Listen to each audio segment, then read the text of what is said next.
56 ACP delegations set to arrive this weekend. New recruits pass out from Goldie Training Depot. And PNG takes on Kenya in cricket. This is National EMTV News with Hope Imaka. Good evening and thank you for joining me for Friday's news. Papua New Guinea is all set to host the three-day African, Caribbean and Pacific Leaders Summit next week. Minister for National Events Justin Chichenko said PNG was ready to host the 56 delegations expected to arrive over the weekend. Diplomat Joshua Kalinoi said this was an opportunity to improve the profile of PNG. Minister Chichenko has assured that the country is ready to host the ACP summit, which will begin on Monday. He said the 56 delegation, some of whom have already arrived, include 1 president, 13 prime ministers, 6 vice presidents, 1 deputy prime minister, 26 ministers of parliament, and 15 ambassadors and high commissioners. We have a lot of very important people here in Port Moresby over the next 4 to 5 days. And it's very important for us that we look after them, we treat them well. Christopher Hawkins from the PNG APEC 2018 committee said all logistics and coordination have been thoroughly set in place. We're drawing on the best experience we've had in Papua New Guinea, also APEC experience in other countries, in South America, in Asia, to coordinate logistics in a way that is very effective for our delegates. Ambassador Joshua Kalinoi said this was an opportunity for PNG to improve its image and connect globally. The summit will improve the profile of Papua New Guinea. Visibility is very, very important.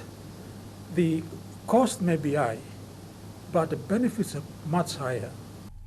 Ambassador Kalinoi said Papua New Guinea will also go down in history as the place where the future of the ACP-EU relations will be discussed and where the course was set for the ACP going forward after 2020. Deli Waigeno, National EMTV News.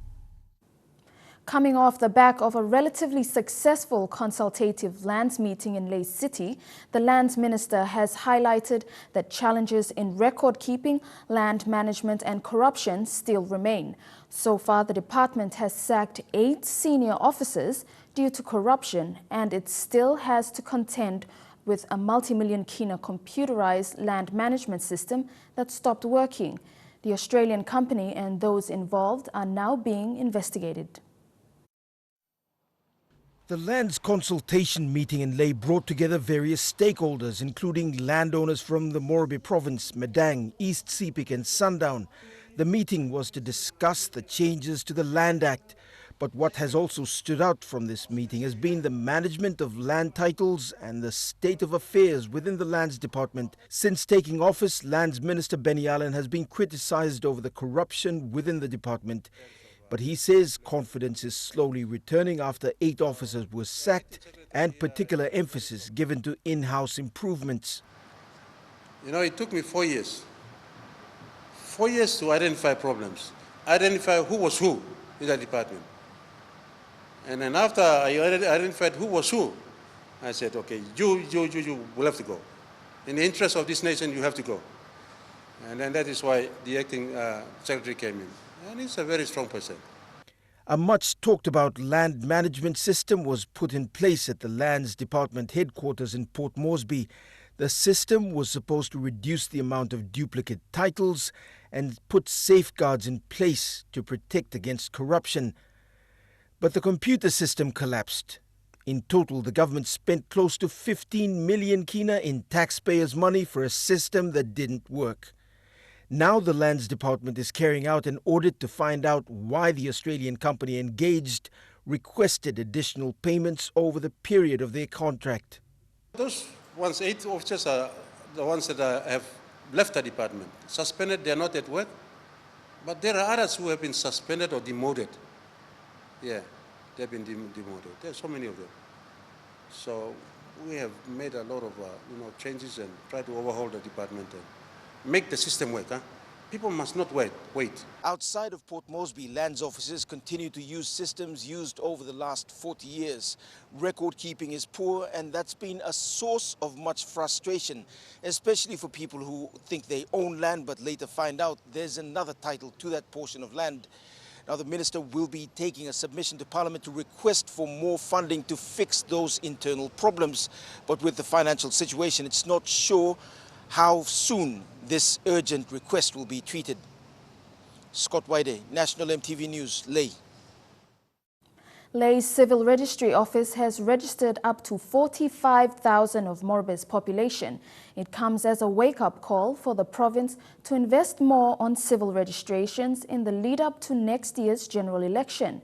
Civil Registration Officer Goldie Training is the only registering officer on the ground who is working with limited resources to update data from 9 districts. The Civil Registry Office in Ley continues to complement the role of the Electoral Commission's electoral roll updates, but it faces challenges in which slows down registration processes. Goldie Training is currently the only officer on the ground who has been visiting districts and communities to collect information from Morobeans who may also be considered eligible voters in the coming elections. But as he continues to carry his task, limited manpower, logistics and resources are obstacles. I haven't fully covered that's because of logistics, finance, manpower. So I need to have more people to go down there to do more awareness on that. Yeah. But I'm hoping that maybe the next 10 or 15 years' time, we should be able to have our district registries established, and from there we go down to the LGs. He says in the country the population increases by 240,000 every 10 years. In Morobe, data given so far to the Provincial Electoral Commission office come from just 50,000 people. This makes it easier for the Electoral Commission as the information provided identifies a person's place of residency, a category of interest during voting. Yeah, village or town, and if he comes from a clan, the name of the clan or tribe, a ward that person is staying. So I think from that information they should be able to generate some information on that. Yeah. So Electoral Commission will use that information, and also people from 18 years above are eligible voters. So that information will be used by the Electoral Commission. Yeah. So it gives them a exact figure on how many people are living in that particular area or location. The new Office of Civil Registry in Ley is now the next hope for more registrations to be done in the remaining 12 months before the next general elections. Colin Barilai, National MTV News, Ley. Among stories after the break, a couple sentenced for sexually abusing a minor. Stay tuned.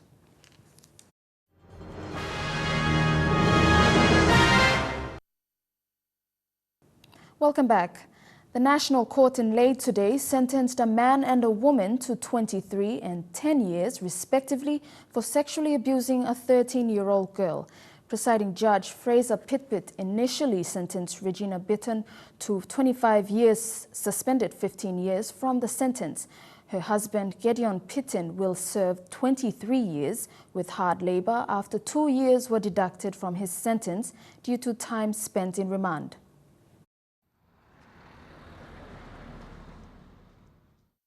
47-year-old Regina Bitton and Gideon Bitton in his 50s planned and executed the abuse of their adopted daughter. The abuse happened over a period of 4 years. The girl was Regina's niece and had come to live with the couple when she was 10 after her father's death. The court held that in 2014, Regina and her husband Gideon Bitton forced the 13-year-old into having sex with Regina's husband. On various occasions, Regina facilitated the sexual abuse in their own home. The sexual abuses continued until the victim became pregnant in 2013 and gave birth to a baby boy in 2014. The mother of the victim also found out and reported the matter to the police, which then led to the couple's arrest and then the 3-year trial. Judge Fraser Pitpit today sentenced Regina Beaton to 10 years as part of a 25-year suspended sentence. Her husband was sentenced to 23 years. 2 years were deducted for the time he spent in remand. The judge told the court the abuse has caused permanent damage to the victim. The child has lost her childhood and become a mother well before her 18th birthday. Recounting the evidence presented to the court, Judge Pitpit said the victim's education had been destroyed and she is now living in shame and fear following the 4 years of abuse. Mata Luis, National EMTV News, Ley. Papua New Guinea needs more health facilities to cater for the 89 districts in the country. Currently, there are 14 district hospitals. This was revealed by the Health and HIV Minister, Michael Malabag, at the handover of the Asaro District Hospital from the Republic of Korea to the national government. The Asaro District Hospital is a project of the Republic of Korea government under the Korea International Cooperation Agency, or KOICA. This is the second district hospital donated from KOICA last year. KOICA donated the Kwikila District Hospital. The Asaro District Hospital will have its official opening on the 24th of June this year. National Department of Health of PNG has agreed on the project on strengthening the district health system in Papua New Guinea. The project supports the Papua New Guinea National Health Plan to improve and strengthen the district health system in order to provide better services to the rural majority. Momote Airport in Manus Province will soon have a fence to be constructed at a cost of 6.4 million kina.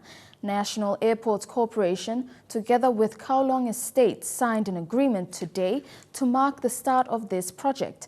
Eric Harupma reports. The instrument signed today mark a significant event which will see the rehabilitation of Momote Airport.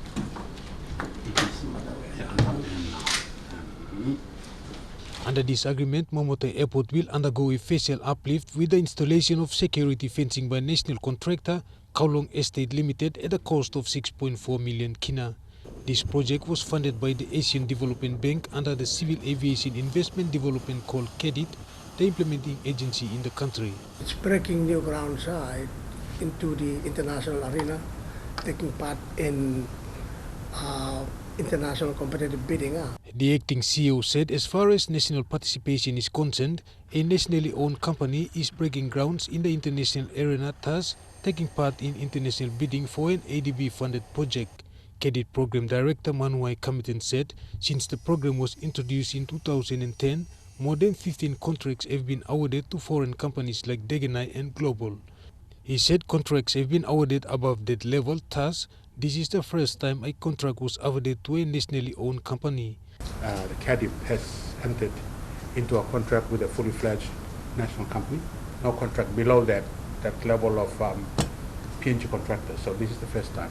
Kowloon Estate Managing Director Francis Maneke thanked KEDIT for awarding the contract to the company. The company started in Kimbe as a SME contractor for more than 10 years, especially in the oil palm industry. Coming this far is an history for the company, and I know it's also an interesting for Papua New Guineans SME contractors to venture into this type of contract. He thanked NAC and KEDIT for awarding the contract and assured them that work will be completed within the budget. Eric Arupma, National EMTV News. The opposition is rallying to overthrow the current O'Neill Dion government. Opposition leader Don Pollier says the crisis, student unrest and political turmoil in the current administration is a sign for a change in the leadership of the country. Opposition members made their stance known yesterday. In yesterday's news conference, members of the opposition announced their campaign to overthrow the O'Neill Dion-led government. 2 days after being reinstated as the member for Kandep, opposition leader Don Polya says it is time a new leadership takes over through a vote of no confidence. Polya made critical analysis of the state of the economy, its effects to the value of kina, and the pressure business houses and people are experiencing over the past 3 months. This team is formidable, we are solid, we have the solidarity, and we are ready to, on behalf of the people of this nation, form a government that is based on honesty, on justice, on rule of law, and a government that will create the foundation for a sustainable economy for Papua New Guinea. And next Tuesday, the doors of Parliament will open for the May sitting, an opportunity the opposition will take to make the move through a vote of no confidence. Bulolo MP and Deputy Opposition Leader Sam Basil says the current events in the country clearly indicates the need for a change of government. We will sit for Parliament, and Papua New Guineans will be calling out for every members of their electorates to come next Tuesday, and let's give a flip.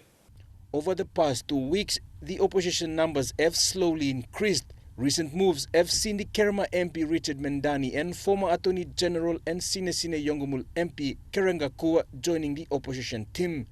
I am now calling upon all those people who are backing Peter O'Neill to seriously go back home tonight, and by the time we sit in Parliament next Tuesday, to withdraw that support. The opposition is now making calls to other members of Parliament to make the right decision, not for them but for the people and the good of the nation. Jack Lapave, Junior National, EMTV News.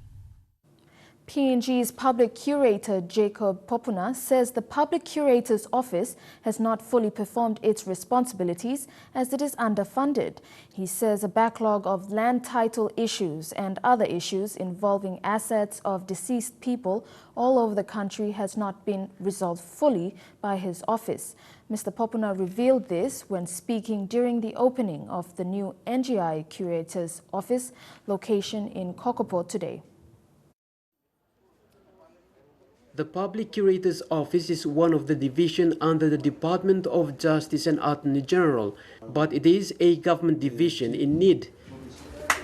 Today it launched its new office location in Kokopo, one of the positive moves taken by the Public Curators in recent times. It seeks to make its presence felt in the New Guinea Islands region, but its roles and responsibilities hasn't got the recognition it deserved over the years since its first establishment. In this interview, Jacob Popuna, the public curator, raised concerns on the state and the general operation of the curator's office in Papua New Guinea. The strategy in place, everything is in place to run. We need logistic support. That is our problem, hindrance at the moment. Many may not see the work of public curators as significant as any other government divisions, but it plays an important role. It assists resolve issues involving benefits and assets and how it will be shared amongst family members of a deceased person. But lack of financial support has contributed to unresolved issues such as land titles and property ownership. I think our biggest concern is our ability to effectively provide business estate management, service management to our people. We are still struggling to provide an effective service when it comes to business estate management. Leaving issues unresolved may result to forfeiting of personal assets to the state or banks, leaving the next of kin with nothing from their family lineage, and that is a serious problem for Papua New Guineans, such as land titles and property ownerships, where they considered as birthrights. Edwin Fidelis, National EMTV News, Kokopo. 148 PNGDF recruits passed out of Goldie River Training Depot this morning. This is the first batch for 2016. Their inclusion into the Defence Force is said to beef up manpower for security operations in upcoming international events. Teklugunga reports.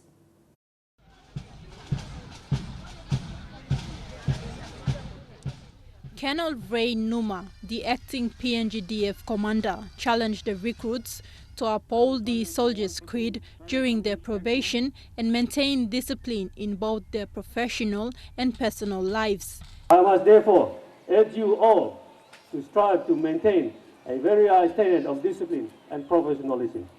This batch commenced their training in March this year and underwent basic weapons training, key military knowledge and navigation skills. Last Friday, they completed the final leg of the Dawn Attack exercise, an exercise designed to give soldiers a practical experience of what to expect in a military attack. The outstanding parade that is displayed today witness and reflects the hard work that you have put in. Congratulations. The event today was witnessed by family and friends, most of whom traveled into Port Moresby from other provinces. Tekla Gunga, National EMTV News. And now looking at our finance news. The Kina opened unchanged at $0.3160 US in the interbank market. At Bank South Pacific, your Kina was buying $0.3085 US, $0.4242 Australian dollars, $0.2726 euro and 33.59 Japanese yen. Looking at commodity prices at New York close, gold, coffee and copper closed higher, while cocoa closed the day lower. Palm oil and crude oil closed lower, while copper closed the day higher. And on the stock market, the Dow Jones closed at 23.22 points lower, the ASX closed at 28.21 points higher, and the All Ordinaries closed at 27.58 points higher. More local and international stories when we come back.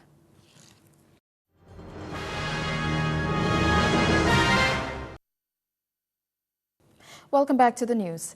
British singer Leo Sayer is performing this evening at Sir John Guy's Indoor Stadium to help raise funds for Pari Village United Church's new building. The singer arrived yesterday to a colourful reception. Present to welcome him was Sports Minister Justin Chichenko, Chairman of Pari Dubu Committee Professor Sir Isi Kevau, and the Pari United Church members. Received by a colourful reception and beautiful choir from the Pari United Church members, Leo Sayer was overwhelmed and expressed his passion to help the cause. The singer, who was previously here to help fundraise for the building of a new hospital wing, said singing and religion brings people together and he is privileged to be part of that. Absolutely wonderful. We couldn't be doing a better cause.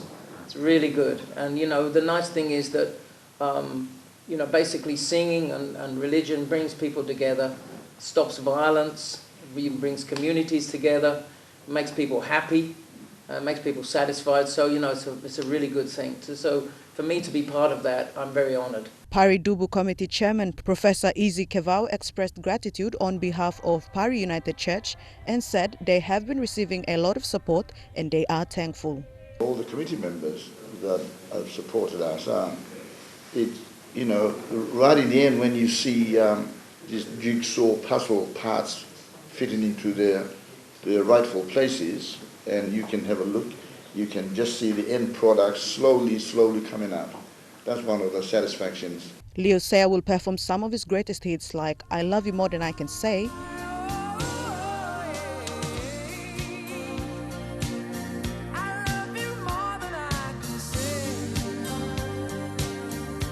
You Make Me Feel Like Dancing, When I Need You,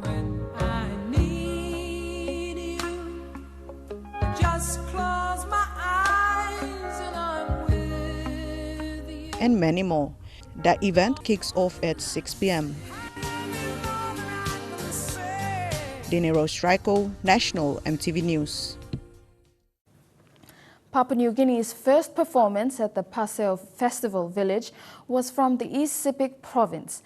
Showcased was an initiation dance, a traditional ritual of womanhood from Yanget village that caught the attention of showgoers.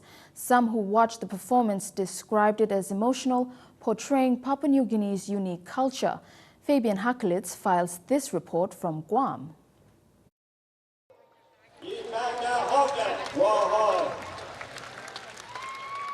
The crowd cheered to Papua New Guinea as they walked to the arena to perform. These performers were the Tinbu Women's Culture Group from Yangat village of East Sepik province with the colorful traditional attires and performance. It was an initiation dance marking womanhood. It ended with an animated crocodile dance that signified the ending process of the initiation, where women then leave the sacred places. Meanwhile, it was an epic night of Pacific beats, the Tahitians with their popular dances.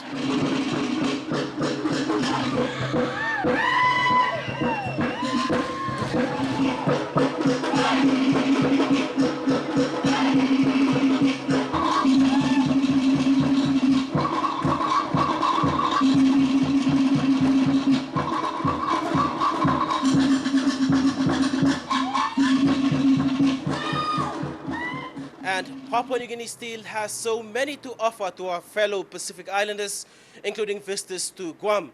The autonomous region of Bougainville will take the arena to showcase our rich and dynamic culture.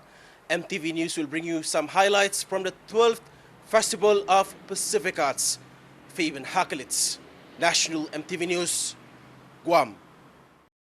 Australian kayaker Sandy Robson, who is paddling an estimated 22,000 kilometers from Germany to Australia, has claimed to have come across unfavorable treatment from locals when her journey brought her to the village of Sisano in the West Sepik province.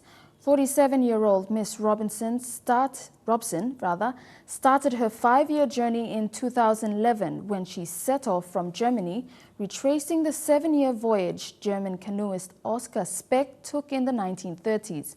On reaching PNG a week ago, Miss Robson said in a Facebook post that she had enjoyed the PNG hospitality so far. However, her unfortunate run-in with several men from the Sisano area has left her scared and fearful of the people on the sea.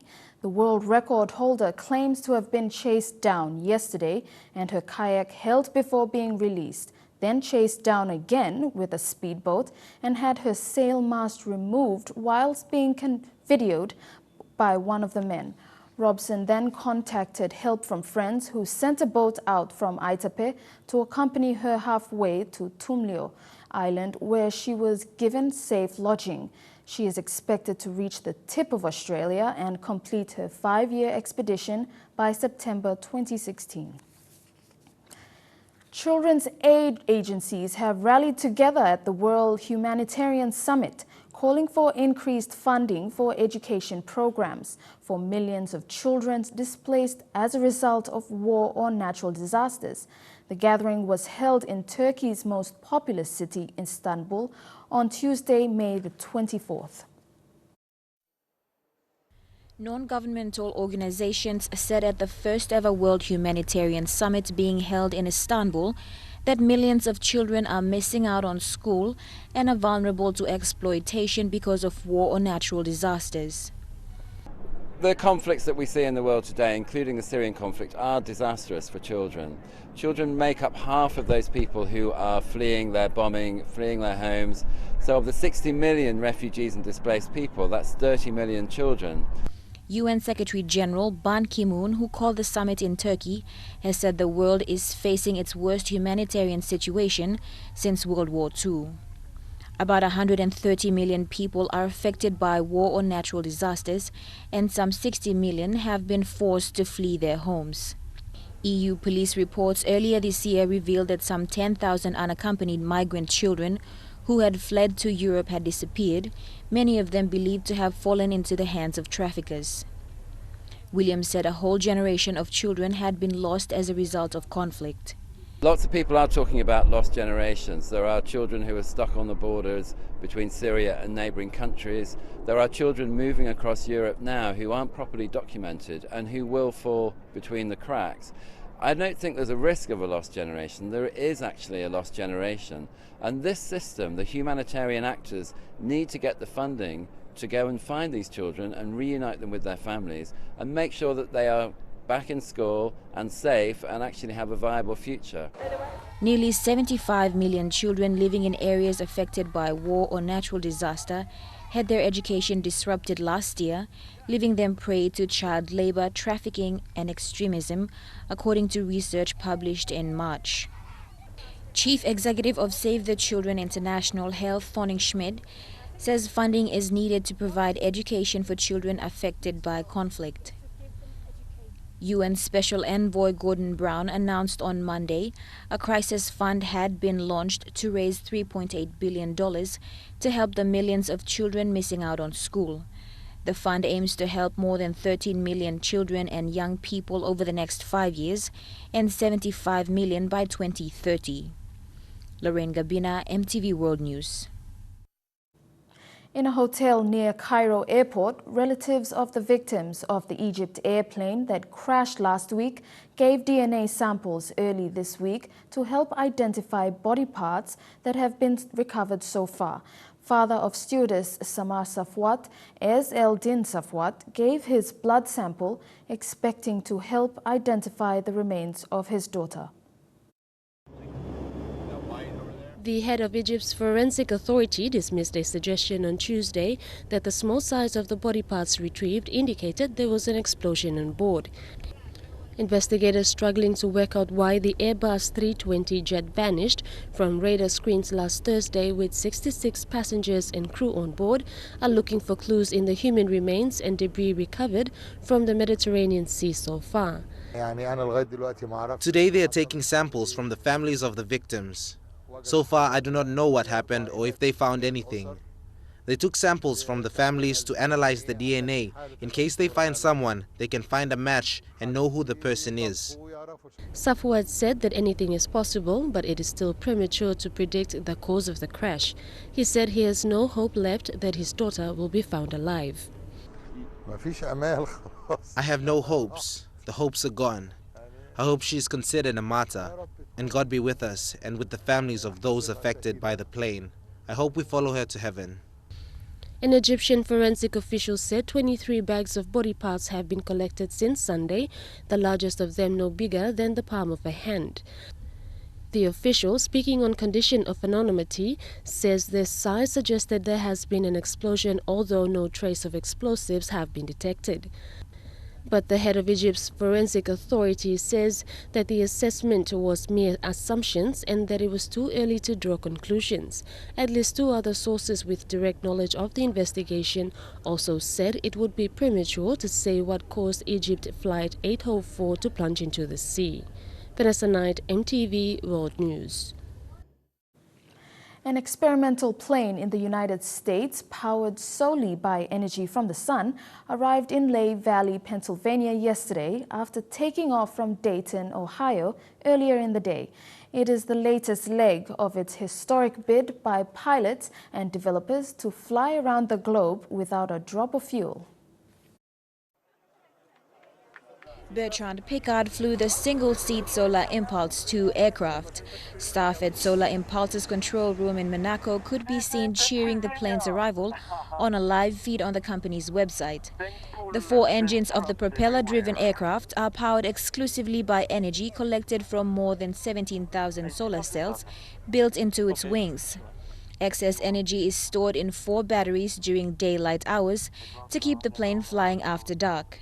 The plane can climb up to 28,000 feet, but generally flies at lower altitudes at night to conserve energy. Piccard and Andre Boschberg have been taking turns piloting the plane on each leg of the journey. Both have trained to stay alert for long stretches of time by practicing meditation and hypnosis. Lorraine Gabina, EMTV World News. Trukai Sports is next. Stay with us.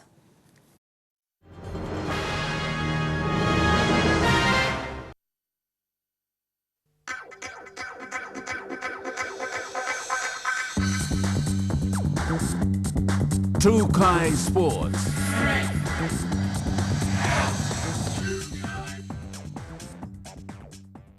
Welcome to Trukai Sports. Tomorrow marks a historic day for Cricket PNG, which will see PNG's first home international match against Kenya televised live to millions. Tomorrow's 50-over match is a milestone for Cricket PNG, who have worked hard to get the grounds up to international standards and is anticipated to attract cricket followers throughout the city.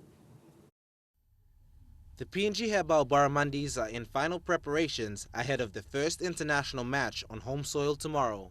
The Barramundis will play an officially recognized ICC International against Kenya in front of a home crowd in Port Moresby. This will be the latest fixture for the Barras in the World Cricket League. Kenya arrived yesterday ahead of tomorrow's 50-over match at the mini park and will play their second game on Monday at the same venue. Kenya will be a tough side to beat, but the Barramundis will be starting as favorites, and a win for the home side in both games will see them jump to second on the ladder in the 50-over competition. Cricket PNG have worked hard to get the Port Moresby grounds up to international standard for tomorrow's match and are hoping it will be the first of many. It has been a long time for Cricket PNG to be able to host an international match on home soil, and with the success of the Barramundis over the years, this is a boost for cricket in Papua New Guinea. Dion Kombang, National EMTV Sports. Papua New Guinea intends to embrace the pressure of home advantage when the Oceania Nations Cup football competition kicks off this weekend. PNG's preparations suffered a setback when their 3-match tour of Korea was cancelled, with the team holding a 2-week training camp in Leh instead. Their last international was a 2-1 win over Solomon Islands in March, and head coach Flemin Seritslev is backing his team to perform well on home soil. Seritslev said this is the pressure the team will have to deal with, and in his opinion, it should be a big advantage to play at home. And it's up to the squad to get the fans behind them by playing good football. The highlight has been working actually with those players. I'm very lucky. I'm a very lucky coach. I have a squad of very committed players. They are really training hard. They are doing their very best on the pitch to achieve the goals that we want to achieve. Fleming's very confident about the squad that he has. He believes they are good, committed players, and they are really playing like a team. Papua New Guinea is a rather new nation. It's a very proud nation, and the players are very proud of representing their country. And for me, it's so important that when we start the first game against New Caledonia, that we from the first second show the crowd that we want to fight as hard as possible and play as well as possible to make our fans happy and to make the nation happy. The winner of the Oceania Championships will qualify for next year's Confederation Cup in Russia, while the top 6 teams will progress to the next stage of FIFA World Cup qualifier. PNG are the lowest ranked team in the Nations Cup at 198 in the world. But former Denmark assistant coach and now PNG national coach Flemin Seritslev says they will take it game by game and do the best they can. Their first match is against New Caledonia at Sir John Guy Stadium on Sunday. Shane Saroya, National EMTV Sports. Still in football, PNG Under-20 women's national football team coach Lisa Cole has said the experience of playing against the world's best team in Japan has given her a good insight into the strengths and weaknesses of her team 5 months out from the World Cup. PNG lost to Japan by 10-0 on Tuesday evening, and while the margin was large, Cole has said she knows the team will improve. Papua New Guinea had an enormous task in facing world champions Japan when both sides made history meeting for the first time. The Hirashiko had run riot throughout the first 45 minutes on a cool, balmy night in Port Moresby. However, Cole admits nerves had set in. Well, we need to have a lot more confidence. I think you could tell that the players had a lot of nerves, and so there were mistakes made that didn't need to be made, that they just needed to trust themselves to receive the ball and then play quickly. While the scoreline reflects the differences in quality between both sides, PNG was able to narrow the margin in the second half and even showed glimpses of promise.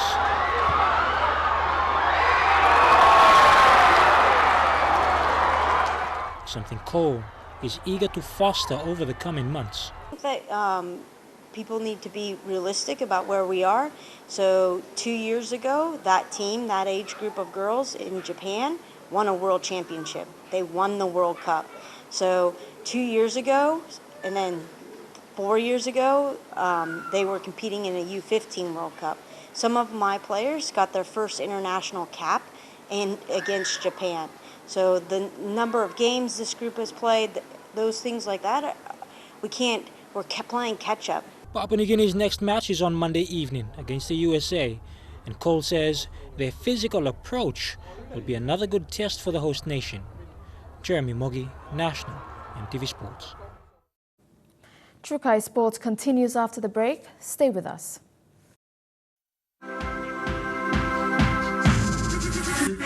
Trukai Sports. Welcome back. The media pool competition has formally endorsed 24 participating teams for season 2016, which cues off at the Lamana Hotel on June the 4th. Chairman Tony Sipper says preference has been given to the 24 participating teams from 2014, but given the overwhelming number of teams wanting to participate, the competition could be increased to 28 teams. We've been fortunate.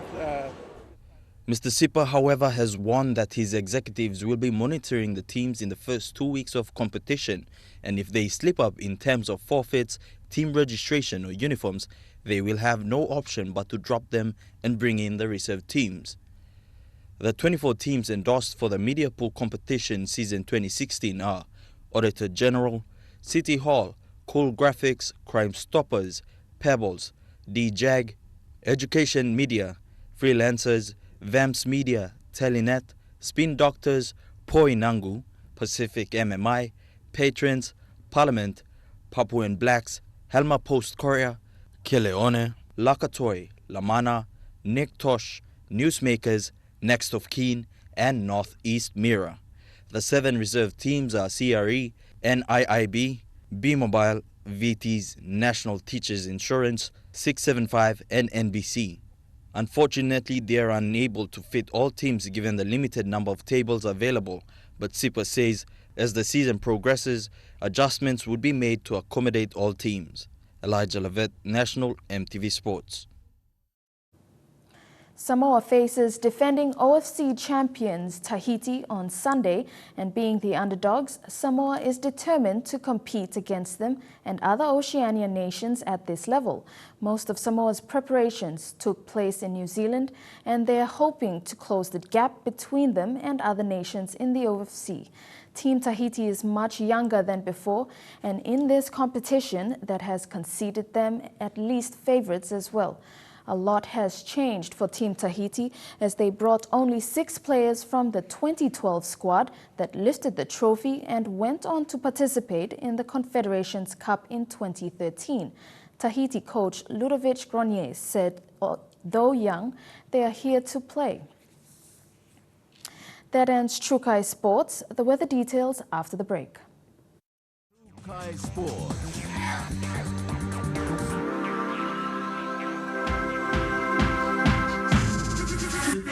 Trukai Sports.